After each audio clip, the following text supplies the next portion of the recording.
Welcome, listeners, to yet another podcast here for NSDFL. Chris coming to us from the Job Lot parking lot. I'm on spring break here. Chris, how are you doing today? Good. I mean, we might as well just start calling it home base at this point. I mean, this Job Lot parking lot is serving me well. There's nobody around. I'm basically camped out here. It's great. All right, we got a good show for you today. Going to be on the shorter end here because we've got a couple things lined up for the rest of this week and early next week. We were going to talk a little bit about the West Division, kind of go through our usual spiel, talk about each of the teams, talk about potential moves, and maybe some predictions for how they're going to finish. But before we get into that, we wanted to, you and I made a deal earlier this week, late last week, that saw Alshon Jeffrey, Russell Wilson come to my team in exchange for pick 1.04 in this draft, Marcus Mariota, and 3.07, if I remember correctly. On GroupMe, you got hammered a little bit. Guys kind of didn't necessarily understand your deal. People have sidebar texted me and said, they thought I got the better of that deal. So I think it's fair that we kind of let you, talk to the listeners here and let them know what you were thinking. Before we get you going here, let me just say, for my end, it was an upgrade at quarterback. And for me, it was a toss-up, between Alshon and 1.04. I kind of agree with most Alshon skeptics. I think he regresses a little bit. He's in an offense with a lot of mouths to feed, so maybe I could see you wanting to get rid of him. Maybe, as you think, Alshon's on the downside of his career. I don't know. We'll let you explain that. But that's what I'm thinking. 1.04, it should be a hit, but it could be a miss. Alshon seems like more of a sure thing. So, that's really what I'm thinking. Upgrade at QB, get a sure thing in what could be, ADP-wise, and even move 1.04 for Alshon straight up. So, Chris, talk to us about what you were thinking here. Yeah, I mean, you hit on your end pretty well. I think your end, it's pretty easy to understand. Hey, get the quote unquote sure thing of Alshon and the quote unquote upgrade at quarterback. From my end, I've been trying to get 104 straight up for Alshon basically all offseason. So I obviously valued the 104 more than I valued Alshon. So that as the centerpiece was the deal I wanted to do, and you wouldn't do it. So I knew it would take a little more than just Alshon straight up for the 104. So, it's been shown time and again that quarterback scoring, the elite quarterbacks just don't give you a huge advantage over the second-tier guys. I mean, the late-round QB theory is out there for a reason. People draft quarterbacks late because it's replaceable production. And, while I'm very high on Mariota to bounce back this year, he had nothing go right for him last year. And I think he's got a very good shot to end the year as a top 8 quarterback, in which case I don't think there's a huge drop-off from his week-to-week production compared to Wilson. So, and I knew that once I made this deal that I had to go get a stable backup. And I did that with Roethlisberger, minutes later. So I feel like with the two of those guys, I feel like I'm not missing a beat at quarterback. I've got a short-term solution and a long-term solution. And like I said, I valued 104 ahead of Alshon. To take it a little deeper, I built my team with this kind of mentality that I want to be as competitive as possible for as many seasons as possible. So Alshon, I think he's going to be fine. I have no doubts that he's going to be fine, but I'm huge on these top 4 running backs. I love them. I love the top 4 running backs in this class, and the ability to get 3 of them at 2, 3, and 4, I think just suits my team. It's huge. It gives me just young piece after young piece that gives me a very long competitive runway. On value, maybe I lost a little bit, but I don't think it's that much. Is kind of where I was coming from. Yeah, I definitely get that. And when people texted me or messaged me, that's kind of the angle that I talked to them about, is that you're loaded with wide receiver depth. I mean, it's very likely that Alshon is a bench player for you this year if he had stayed on your team. And if you're drafting 3 of the top 4 running backs, you're probably going to hit 2 of them really hard. And looking at your team, it just suits your team. So I do think you lost a little bit of value in the big picture, but from just your team standpoint, it makes sense. I mean, I don't hate you for it. I don't knock you for it. I think it makes sense. Yeah, I mean, it would be a little different if I'm loaded at running back and a little weaker at wide receiver. Yeah, I'd probably hold Alshon and instead of the 104. But in the context of team, I mean, when the only guy I've got right now, as we'll see, is Carlos Hyde. In those picks, I mean, you got to do what you can to get these running backs. And as we've seen, the value skyrockets if some of these guys hit. If some of these rookies hit. I mean, you can't buy Leonard Fournette right now. You can't buy Christian McCaffrey right now. You can't buy Joe Mixon Todd Gurley's the number 1 dynasty asset right now. I mean, these running backs are just ungodly priced, and the rookie draft is probably the cheapest you're ever going to get them. So, I feel like the move was good for my team in that sense. And if I have to sell one down the road to recoup the value I lost, then, I think I can make out on that end too.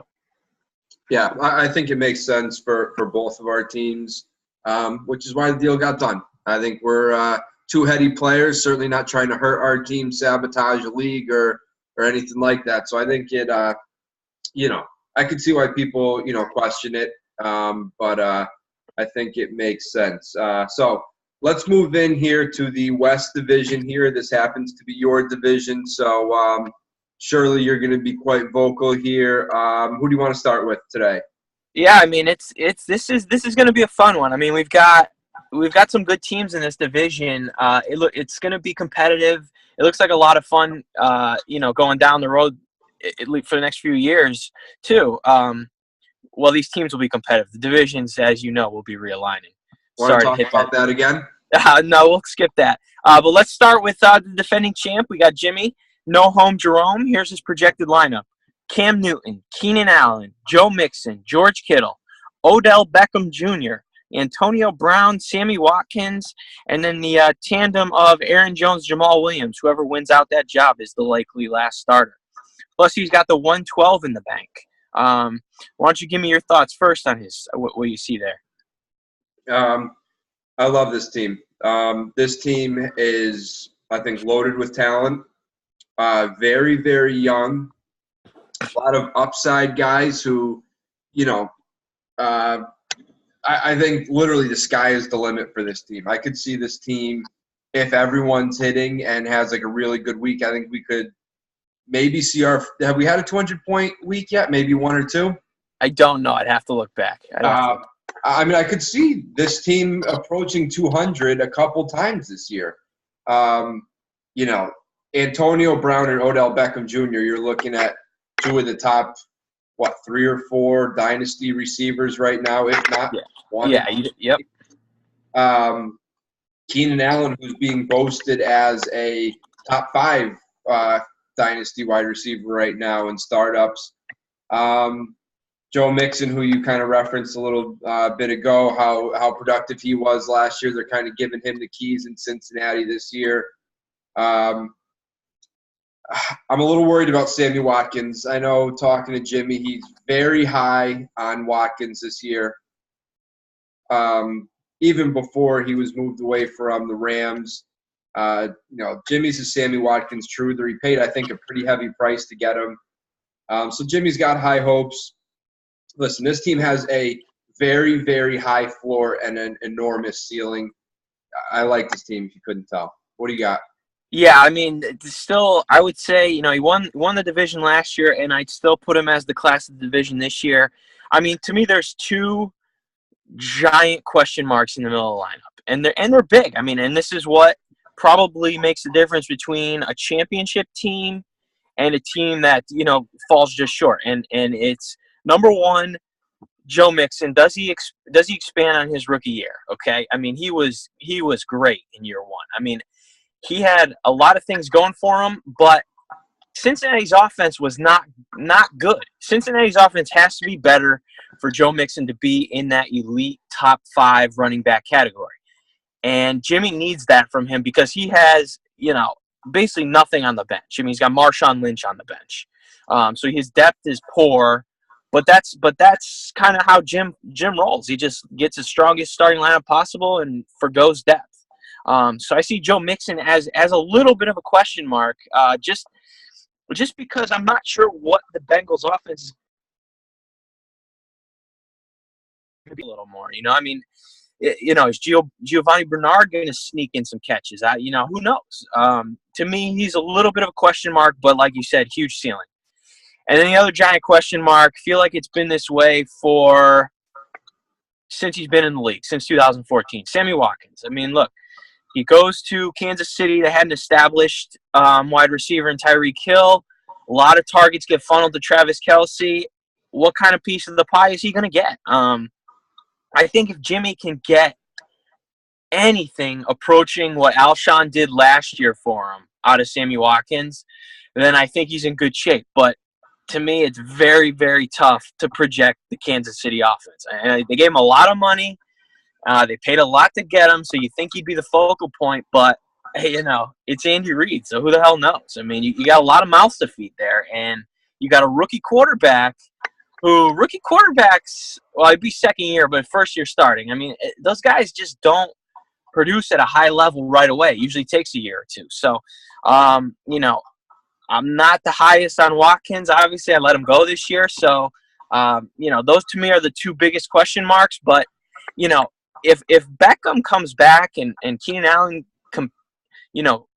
replicates what he did last year, it may not matter if Watkins stinks. Like, it may not matter. So, he's got pick 12 too to bolster the roster a little bit. So, to me, still the class of the division, and I would say arguably a top 3 team in the league.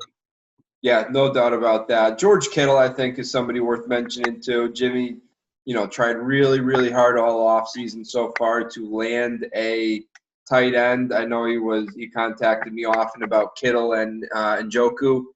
I don't know if Kittle's the right fit for this team. He's been getting puffed up pretty big on Twitter. The dynasty people are loving him right now, but they talk about the Niners just loading up on offense, and I don't know where Kittle's going to fall in terms of getting fed, and I don't know if he's going to see the targets. He was kind of a Johnny-come-lately at the end of camp last year, but he still didn't do too much last year. I mean, I was expecting a little more last year. He was losing catches to who's the guy there? The younger brother of the tight end. Garrett Selleck. Yeah, Selleck. He's losing touches there to that guy. I don't know. I was okay giving up Kittle, so I'm not as high on him. Jimmy still got Cameron Brate, who, I guess could be useful. So I don't know. Tight end's still a question mark. But again, like you said, if Allen, Beckham, and Brown do what they do, then who cares what he has for the rest of the lineup? Yeah. He's gonna be fine. Yeah, that's the thing. I mean, those three. He'll go as those three go, and you can make your bed with those three. All right, let's move on to we got the second place team last year was Goodell haters. Mr. Kevin Thomas is the manager there. His starting lineup projects to be Tom Brady, Adam Thielen, Le'Veon Bell, Hunter Henry, David Johnson, Christian McCaffrey, Chris Hogan, and Keelan Cole. And he's got no useful picks really here. He doesn't pick till the second round. So first impressions for me, I mean, look, this team's about as top heavy as you can get. Another strong team, look, Brady, Thielen, Bell, David Johnson, Christian McCaffrey, Hunter Henry. That's as good as it gets through 6. It gets a little dicey behind them. He's got no depth. I mean, Chris Hogan benefited with the Brandon Cooks trade, but, it's the Patriots, their target share. Good luck guessing that. Keelan Cole came on late last year, but frankly, I don't know what the heck to project for him. The Jags don't want to throw the ball. So, look, another top-heavy, star-studded team, with little to no depth. And we saw last year with the David Johnson injury that one injury with these kind of teams can just derail your season. And I see the same thing here. I mean, look, if Brady, Bell, and David Johnson perform, I mean, we're talking about a top 5 team in the league. If they don't or somebody gets hurt, we're probably looking at a middle of the road team, maybe, somewhere between, 7 and 10 in the overall ranks if one of those guys gets hurt. So, look, you play with fire sometimes with these kind of teams. Yeah, I mean, you said it. The one thing I do like about this team is the wide variety of age we have. We've got Christian McCaffrey, second year in the league, all the way through Brady, who's 41. So he's getting, production from all angles, from all ages here. I love Hunter Henry. I think he's going to, one of these days, take a massive, massive step forward. I think we're on the brink of it. In fact, I think this is the year that he puts up, like, almost Gronk and Kelsey numbers. So I really love Henry here. I think David Johnson bounces back. I think Lev Bell is Lev Bell. Thielen, I think, is a guy who takes a pretty big step back. I think last year maybe was his ceiling, was his peak. We started to see him trail off a little bit towards the end. And I actually do think Brady is human this year. This starts to be the regression. Father Time is undefeated. He's got, the deep threat really isn't there anymore. We can call Chris Hogan a deep threat, I guess, if you want to. I don't want to. I see a regression from a couple of these guys. Chris Hogan, actually, another one. But again, you can, strap your horse to any one of these guys here. Lev Bell, David Johnson, Thielen, Hunter Henry, McCaffrey. That's a great 5, Brady being 6. But like you said, these thin teams have just proven to not necessarily be successful, and especially once you see that injury. And I think it was last year, you and I maybe both picked Goodell haters to be, if not in the championship, win the championship, besides giving Bogue the reverse jinx. We had Goodell haters right there. And we saw that first game injury to David Johnson. And where did he finish? Was he 10th-ish? I think he was just outside the playoffs, so I think 8th or so, something like that. Right. That's right. But he was sub 500, and he could be looking at the same thing here with an injury to literally any one of these guys except for Keelan Cole. I would say that this team, this is one of the teams that is very clearly on the back end of their competitive window. I think it has to be this year, and maybe he gets next year if he's lucky. I think this, because you've got some aging guys. You've got Brady. You've got Thielen, who's not young. You've got Bell, who has a ton of miles. David Johnson is, nobody wants to acknowledge this, but he's already past. He's going to be 26 this year, I believe. You get past that as a running back, guess what? You're past your prime. I mean, it's as simple as that. I mean, yeah, Christian McCaffrey's young, and Hunter Henry's young, but I mean, you've got those two pieces, but everybody else is kind of on the downslope. So I see this team as one that is clearly on the downside of their competitive window. Yeah, he doesn't make a ton of moves, this guy either, Kevin. If you engage with him, he'll talk with you, but he's not the most active owner. He's also not the least active owner by any stretch of the imagination. So I don't know what he's going to do here. We'll talk about what we would do if we managed his team. Yeah. But I think a move or two needs to be completed here to just find really the direction, I guess, of this team. Yeah, no doubt about it, and we'll discuss that a little later on here. Next up, we've got San Diego Scooby-Doo, my team. Quarterback, we got the projected lineup here. Quarterback, we've got the Marcus Mariota, Ben Roethlisberger combo. Then we got Mike Evans, Carlos Hyde, Jared Cook, Stephon Diggs, Amari Cooper, Allen Robinson, and Jordan Matthews rounding it out. Notable there, though, that I've got picks 2, 3, 4, and 5 to work with, and I would expect at least 2 of those guys to slot in as projected starters. So, I kind of talked about it I kind of talked about it in the opening of the show when we were talking trades. We were talking about our trade. Look, I built my team a certain way. I want a long window of competitiveness, and top to bottom, I think I've accomplished that, and it's just a matter of putting it together at this point for me. I haven't had a season where I put it together. It looks good on paper, but they still got to put it together. Yeah, you said it there. It looks great on paper. But I think you've got a lot of question marks here, too. I think it's easy to look at this team and just, say nothing but nice things about it. But quarterback is a question mark. And, again, you built it the way you built it, and we've heard your thoughts on the back-end quarterback theory. But that could be a problem. Mike Evans at wide receiver, rock solid. I mean, except for last year. I mean, we saw what his production was last year, and nobody really could have predicted that thing coming along. I think if you look at all of your receivers, last year was a disaster for this wide receiving crew. Evans was atrocious. Steph Diggs had a couple of showings where he was competent, but other than that, it was 8 points here, 10, 12 here. Amari Cooper was all but a forgotten man out in Oakland until maybe the last 2 or 3 games. Allen Robinson was injured last year. Jordan Matthews, somebody remind me what the heck he did last year, because I certainly don't even remember. Right.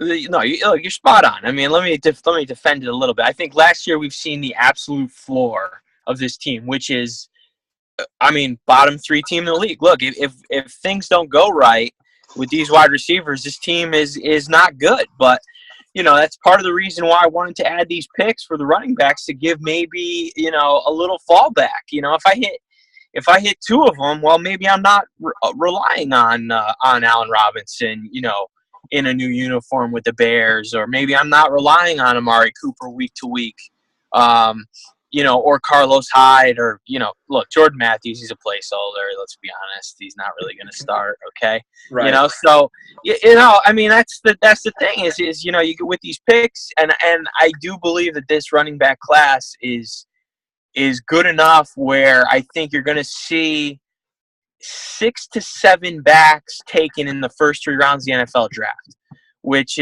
bodes well for their future. It means they're going to get opportunity, and I'm ready to take advantage of that. So, look, that's I won't harp on it too long. Nobody wants to hear me talk about my fantasy team all day, but that's kind of where I stand with it. Yeah, I don't think it's fair to talk about this team without mentioning the guys that you're going to take at 2, 3, and 4. It's not fair to you. It's not fair to our listeners here who just aren't getting the complete picture painted for them. But again, the upside here is tremendous. But like you said, we've also seen what the floor is, and that was last year for you. All these guys, started week to week for you, and it didn't work out. I mean, it turned out your place was pretty low, but it wasn't like you were tanking, really. You were running these guys out here. They just stunk last year. It was Robinson was hurt, and we had Sammy Watkins instead, who also stunk. But between Cooper, no tight end, no running back to speak of, and Robinson being hurt, it was just a disaster. I would say other than Jim's team, I think my team has the highest upside in the league. And I could make a case, depending on how these running backs pan out and where they land in terms of landing spot, that maybe the ceiling is even a little higher for my team than Jim's, just because of the depth. That's the potential depth of the squad. That's how I look at it. I don't disagree with you one bit. For me, if we're looking at a complete league projection, I've got you and Jimmy at the top. The upside is there for you. There's no question about it. I think your floor is just a tiny bit lower than Jimmy's. And, tight end, we got to talk about that too right now. Jared Cook is a complete no-show. He stinks, Chris. I think you'd be wise to maybe again, we'll talk about moves in a little bit here, but, can we use one of these picks to bolster your tight end spot? Because, quite honestly, Jared Cook could lose you a week. We'll talk about that. We'll talk about that. Let's go to the last team in the league. As far as I'm concerned, Chris, there is no fourth team in this division. But since Yahoo says differently, we will talk about it. Go ahead. I'm sorry. I mean, we talked about ceiling so far here. I would say this team has the absolute lowest ceiling in the league. I mean, if not the history of the league. I would say the lowest ceiling in the history of the league for teams that were actively trying to win. Okay? I mean, look, let's not kill Ruby here. I mean, he says he has a plan, so we'll take him at his word. It's City Champions projected lineup here.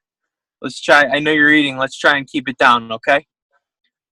We got Mitch Trubisky, Cameron Meredith, Dion Lewis, Antonio Gates, Alex Collins, Chris Thompson, Mohamed Sanu, Quincy Enunwa, and pick 13. Now, look, we all know that this is not a good team, okay? It's not a good team. When your best player is Dion Lewis, you're not going to be in line for many wins. That being said, and I've discussed this with you, I don't think he's an absolute mortal lock for 101.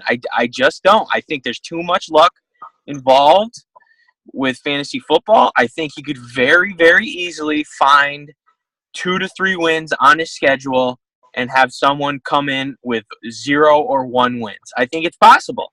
And Frank, that might be best case scenario. Look, I mean, there's been some positivity around this team in the offseason for all the negatives here. Let's start at the top. 1, Mitch Trubisky got a ton of weapons, okay? So we look for him to make that Jared Goff second-year leap. Cameron Meredith just signed with the Saints. There is no better landing spot for him than to be with the Saints, okay? We've got that positive. Dion Lewis signed a very lucrative contract with Tennessee. And obviously he'll be in a timeshare, but he looks, if he can carve out a 45%, touch share, okay, we got something. Tight end, complete no-show. Alex Collins, the one positive there is that the Ravens haven't brought anybody in. He might just be the starter, and that's that. Aside from that, there's not a whole lot else positive I can say, and I'm pretty much stretching with what I just said. Yeah, I mean, I don't have high hopes for this team in terms of getting wins. I've been very critical behind closed doors of this team. I've given up quite a bit to acquire his pick next year and the year after. So I think that speaks volumes where I think he will place in the coming years. That being said, I mean, I'm not being facetious when I look at this team and when I say that it might be better than I initially thought. And you laid out a couple of the reasons here, and I think one of the guys you left out here is Chris Thompson, who, Alex Smith loves to just dump the ball off to somebody, anybody. And if Jordan Reed's not going to be the dump-off guy in Washington due to concussions, torn shoulders, whatever the injury may be this week with Jordan Reed, Chris Thompson could very well be that guy. I mean, we even seen guys like Charkandrick West in Kansas City get touches. I mean, Chris Thompson has proven to be more explosive than Charkandrick West. So could I see Chris Thompson getting a lot of touches in that offense? Absolutely. And to speak to getting a few wins for Ruby is you've got some explosive guys here who on any given week maybe could reach their ceiling and eke out a win. Sanu is a guy like that, might be a better best ball player rather than trying to field him in an everyday lineup. And Quincy Enunwa coming off, a neck injury last year? He comes into the Jets as got to be the number one here. I mean, I think we all can agree that Robbie Anderson won't be suiting up week 1 due to his vicious comments to the police officers. So does Quincy Enunwa open up as the wide receiver 1 for what could be maybe a talented rookie starting in New York? We saw what McCown did with a bunch of nobodies last year. I mean, what if they actually get a good quarterback in this draft? Baker Mayfield has been tied to this team on a couple of occasions. He's a dynamic, explosive guy.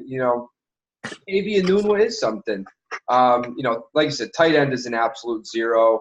And on a team with the ceiling as low as this, you can't really afford to have any zeros at all. But like you said, Cam Meredith going to the Saints, what a gift. Deion Lewis, his hype has died down a little bit, and I think rightfully so.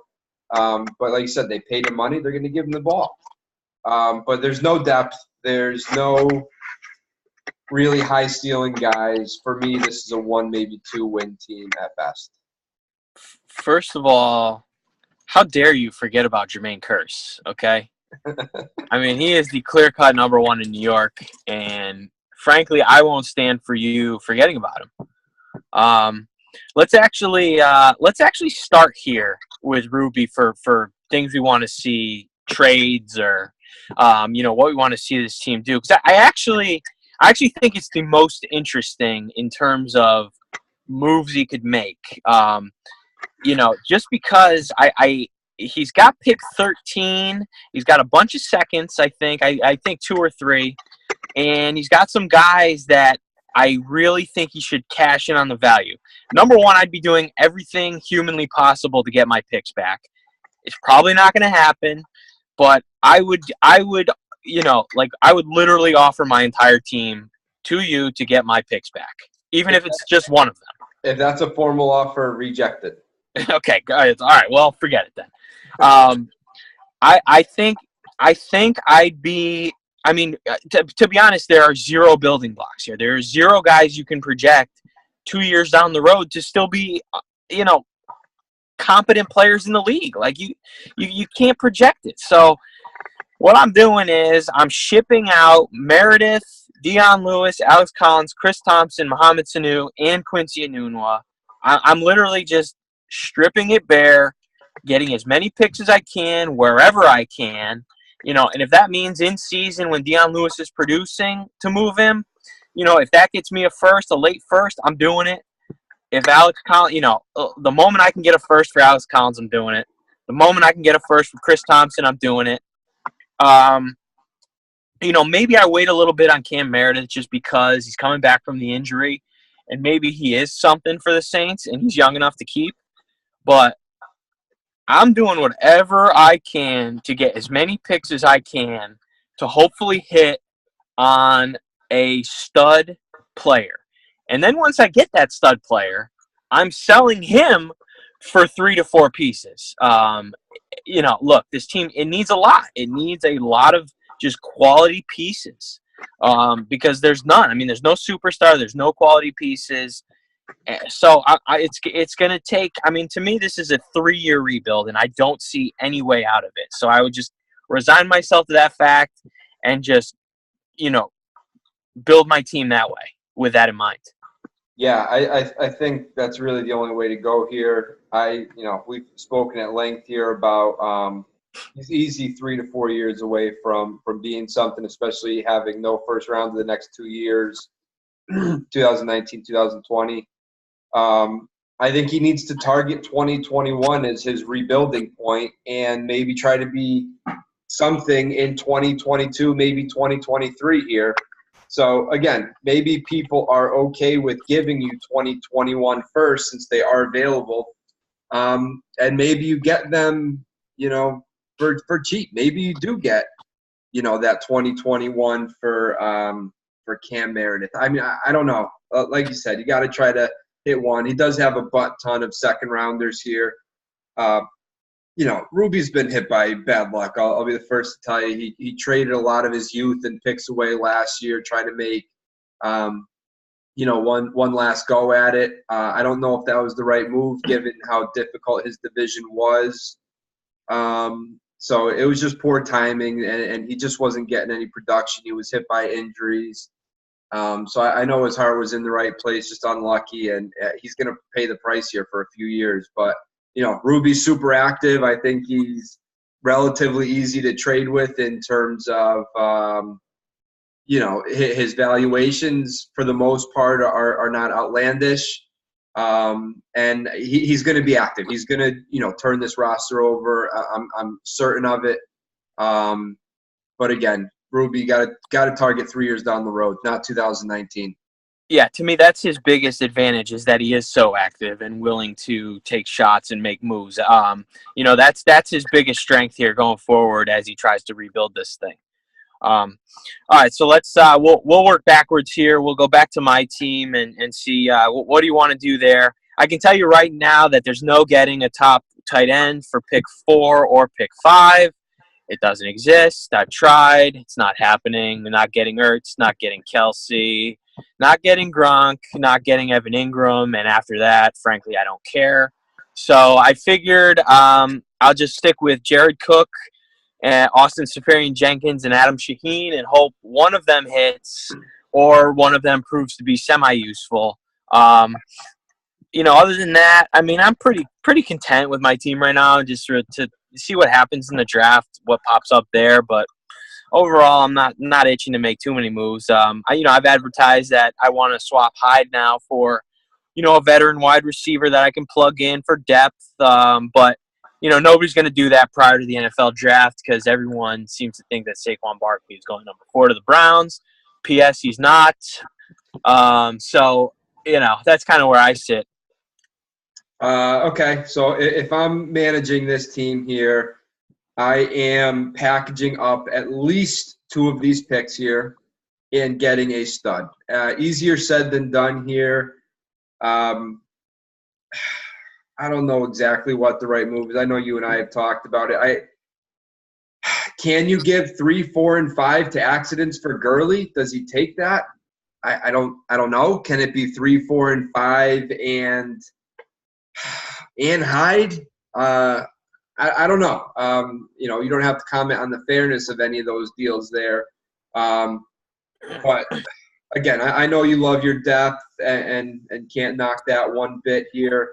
But I still think if you give 2 or 3 of these top-notch picks away and land one like upper echelon stud here, I don't think you really miss a beat because you have depth as it is, even without these picks.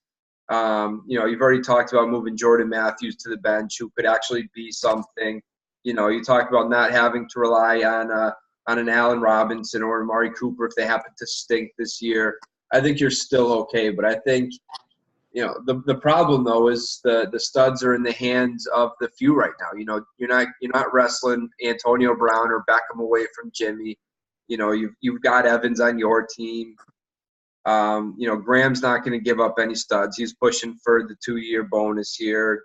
Bogue, he's got studs on his team. You're not paying for Julio Jones, not Bogue's price anyway. So that's my move. I'm trading away 2 to 3 of those picks for a substantial upgrade. I'll say this to everyone in the league: 3, 4, and 5 will be available come draft time. And I'll just leave it at that. Okay. Yeah, we'll talk. If you're interested, we'll talk.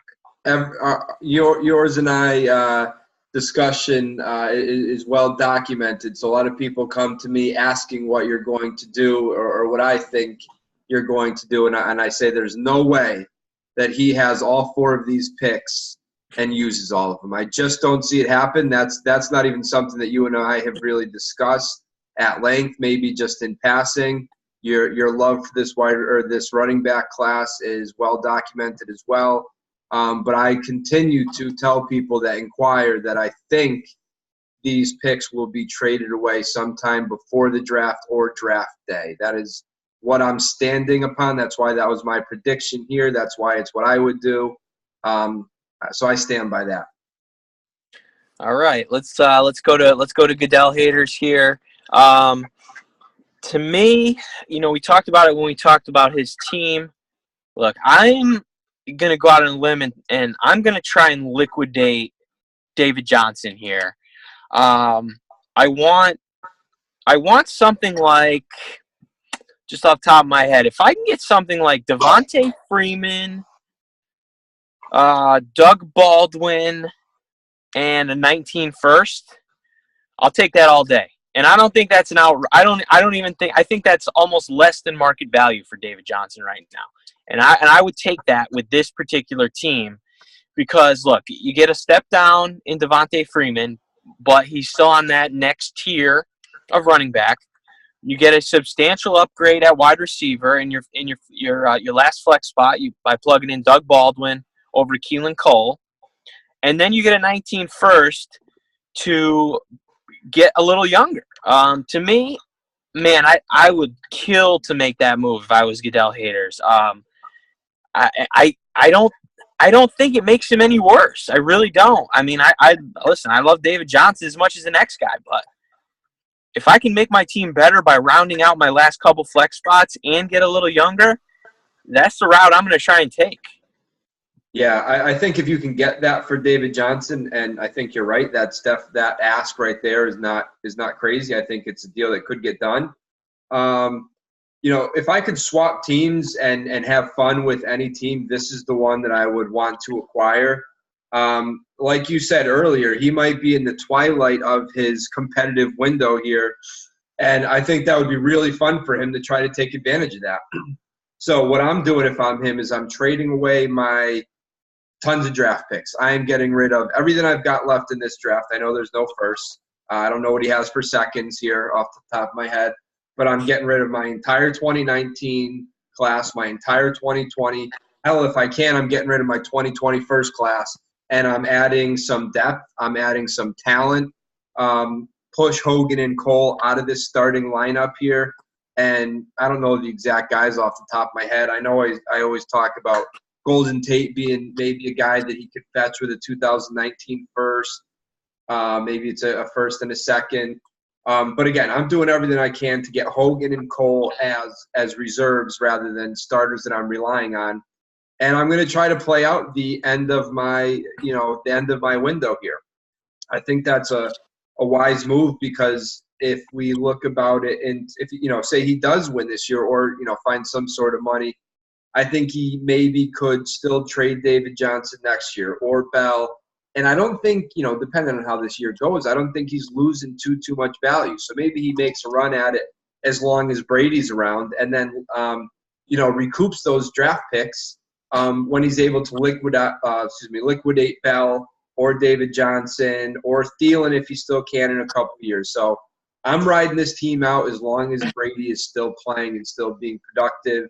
And then I'm going to worry about the rebuild, which, I think he can do because I think 2 years down the road he can still sell Bell and get decent profits there for him. So that's exactly what I'm going to do here is I'm going to ride it out, do whatever I can to get a competitive team this year, and then see where the chips fall in the future with trading these guys for draft picks.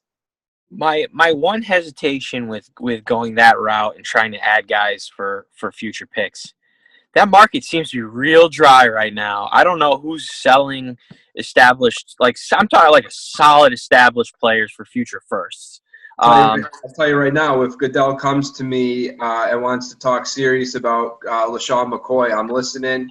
If he, he's no layup here, but if he wants to throw a decent offer at me for Burkhead, I think I'm listening. Certainly Burkhead's no great player, but he's someone you could maybe insert over Keelan Cole, or maybe he's the top dude in New England, and sure. all of a sudden he's an easy starter on this team. So yeah, I don't know. If you're listening, and I'm sure that you are listening, let's talk, man. I got a couple guys that'd be willing to sell and beef up 2019. Talk to me, Goose. Yeah, I mean, there's definitely a few guys out there. I just don't think there's I just don't think that there might not be enough guys out there for him to make that kind of move. I mean, if he can do it, yeah, I mean, I would agree. Go for it. I'm always in favor of going for it when you've got your window open and paying the draft picks to do it, as opposed to going the other route that I suggested. But look, I mean, we've both shopped around quite a bit this offseason, and the guys we want to target seem to not be available. But maybe we're barking up the wrong trees is all, right. Without naming names. So. I mean, once Brady leaves this team, he's in trouble. He's going to have to find a way to get a quarterback. And, For me, it's as long as Brady is around, you got to play it out. You got to see what you can do with him at the helm. Yeah, that's a good way to look at it. All right, let's move on to Jimmy here. I'll be honest, I struggled with what the heck to do with this team. Nothing looks obvious. He just got Kittle, so I think he likes him at tight end. I mean, that's an obvious weak spot. Um, the 12th pick overall. I mean, what can you get there? I mean, I don't know if you can get a running back there. A veteran running back. I don't know. I don't know if there's one available. Maybe that's what you do. Maybe you even trade back a little bit and pick up 2 seconds or something like that to try and bolster the depth a little bit. But to be honest, I mean, look, this team's in good shape. I don't see a whole lot I'm wanting to do with this team. Yeah, I think you're right. If I were Jimmy, I would have liquidated Beckham. You and I have talked about Beckham. We've argued. We've debated. I am so down on Beckham. He just trouble seems to find him. There's always just seems to be something swirling above his head. We're going to be in the middle of a QB change probably within the next 2 to 3 years in New York. He's probably QB proof, so I'm probably wrong on that end. But I don't know. I feel like he's more hyped than anything. And again, I know he's put up the stats, but I'm down on him. I really am. So right now he's viewed as the number one dynasty asset.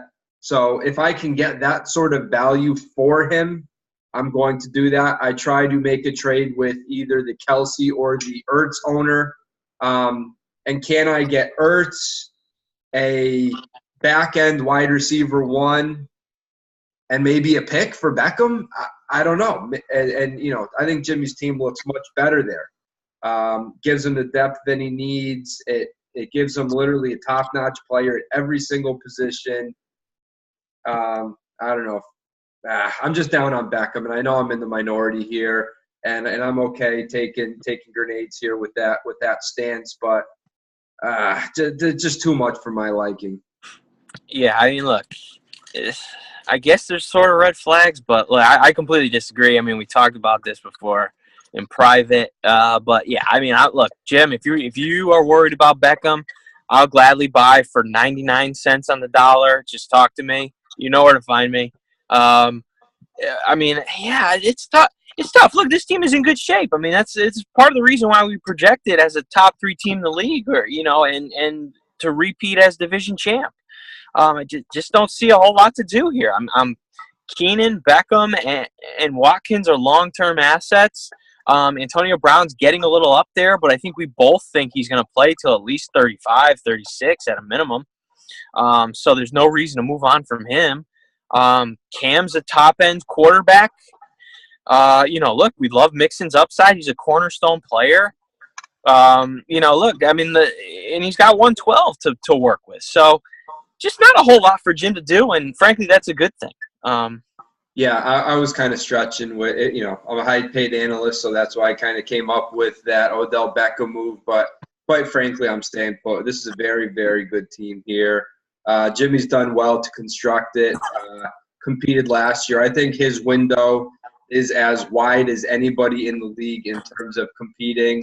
I think he's got all his picks going forward for the next couple of years. Jimmy's put himself in a very, very good position to be right there every single year for the foreseeable future. I mean, I just don't see how he, isn't there. Even if he has, if Watkins really does blow. Yeah, Jones and Jamal Williams are in a true timeshare, and neither of them is really, much. Maybe he's got to make a move, but with this team right here, it's a stand pat for me. Yeah, no doubt. So a little prediction time. I think we're going to be pretty much dead even with this one here. I'm saying Jim first, myself second, Goodell Haters third, and Ruby fourth. A distance. Yeah, no changes here. Yeah, I can't argue with that. I mean, again, honestly, I think any three of those top spots could go any type of way. But if I'm putting my money somewhere, what you said is where my money is. Yeah. Let me be clear. Yeah, I totally agree. I think the top three teams here, I think are razor thin. The edge is razor thin. I think it's very, very close. I could see any one of us coming out on top, and maybe we just beat each other up and cost ourselves, a bye. But look, I could see any of the three of us, depending on how things shake out. Obviously, long way to go, but any of the three of us, I think, could win.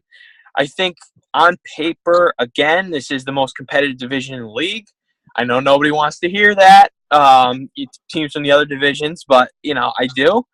You got three really strong teams that are built to win now and in the next couple of years. So, we'll see what happens.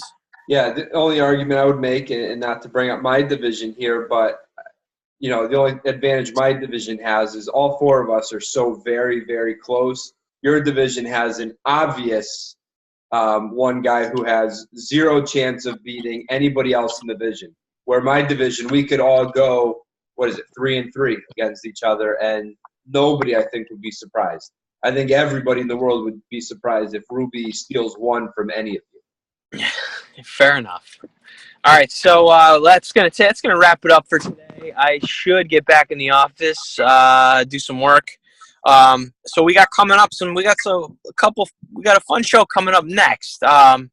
We put together a little mock draft of the first round, and we're gonna run.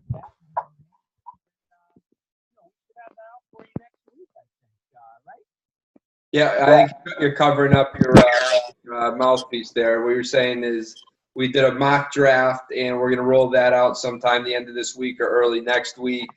Maybe do a little question and answer. We may even have some power rankings as they stand right now.